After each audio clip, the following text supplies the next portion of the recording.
ओम नमो भगवते वासुदेवाय नमः। श्री अधिक मास महात्मा अध्याय 5वा। मृगराजाची कथा। भगवान विष्णू म्हणाले, लक्ष्मी, अशा प्रकारे सर्व देव आणि तीर्थ गायीच्या अंगात असल्यामुळे गाय हा प्राणी अतिपवित्र बनला आहे. पौल्य ऋषीने शांत होऊन गायीची पूजा केली आणि आपल्या आश्रमात त्याने नंतर अनेक गायींना पाळल्या. ज्ञानी ऋषींच्या रागामुळे देवांचेही काही चालत नाही. मग मानवाची काय कथा? गोदान करण्यास घडलेल्या अपराधामुळे आणि ब्राह्मणांच्या रागामुळे पूर्वी ऋगराजा नावाच्या एका राजाला शिक्षा भोगावी लागली. ती कथा अशी आहे. पूर्वी ऋग नावाच्या राजाने अधिक मासात एक गाय ब्राह्मणाला दान दिली होती. तीच गाय त्या ब्राह्मणाच्या घरातून रात्री निसटून परत ऋगराजाच्या गोशाळेत परत आली. तर दुसऱ्या दिवशी राजाने योगायोगाने चुकून तीच गाय परत दुसऱ्या ब्राह्मणाला दान दिली. तर तो ब्राह्मण त्या गायीला घरी नेत असताना वाटेत पहिल्या ब्राह्मणाने ती गाय ओळखली. तो म्हणाला, काय रे चोरा, ऋगराजाने मला दान दिलेली हीच गाय तू काल चोरून चालवलीस आहे का? छे छे, मी तुझ्या गाय कशाला चोरीन? अरे, ही गाय मला ऋगराजाने कालच दान दिली आहे. ही गाय माझी आहे.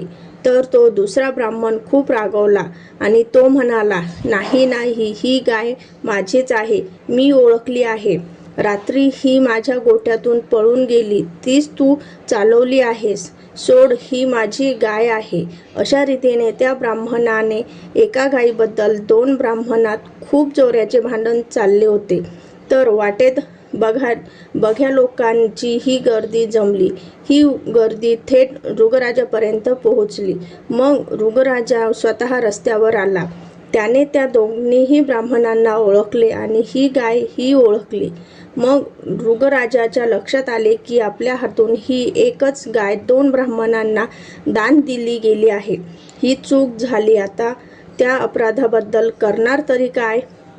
ऋगराजाने आपल्या हातून न कळत घडलेल्या या अपराधाबद्दल दोन्ही ब्राह्मणाजवळ क्षमा मागितली. पण छे, ते दोन्हीही ऋगराजावर खूप रागावले. प्रत्येकजण म्हणाला, हीच गाय माझी आहे. त्यांचे भांडण काही आवरेना. राजा म्हणाला, ही गाय आता फक्त एक जणांनाच घ्यावी. दुसऱ्याला मी दुसऱ्या दोन गायी देतो अथवा तिच्या मोबदल्यात भरपूर द्रव्य देतो. पण काही केल्या ते दोन्हीही ब्राह्मण ऐकेनात. ते हट्टाला पेटले. शेवटी पहिल्या ब्राह्मणाने अडदांडपणे दुसऱ्या ब्राह्मणाला भर रस्त्यात सर्वांसमक्ष चांगलाच चोप दिला आणि तो ती गाय घेऊन घरी गेला. दुसऱ्या ब्राह्मणाने विहळत राजाला शाप दिला. पुढे कालांतराने मृगराजा मरण पावला. यमराजाने त्याला सरड्याचे रूप देऊन अरण्यातील एका कोरड्या विहिरीत ढकलून दिले. तो तिथे ऋगसरडा दुःख भोगीत राहिला.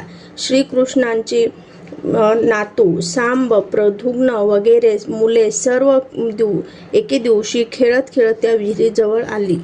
त्यांनी विहिरीतील तो भला मोठा सरडा तरफडत असलेला पाहिला. त्यांना त्याची दया आली. त्यांनी सरड्याला वर काढण्याचे प्रयत्न केले, पण ते त्यांना जमेना.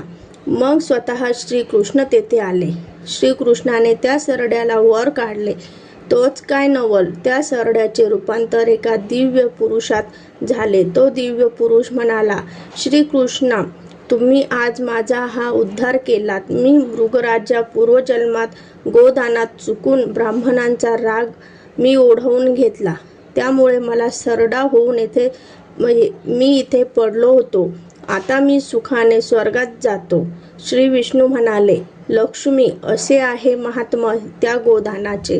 ब्राह्मण, ऋषी, देव यांच्या रागाचा परिणाम म्हणून पौल्यवाची आणि मृगराजाची कथा तू ऐकलीस.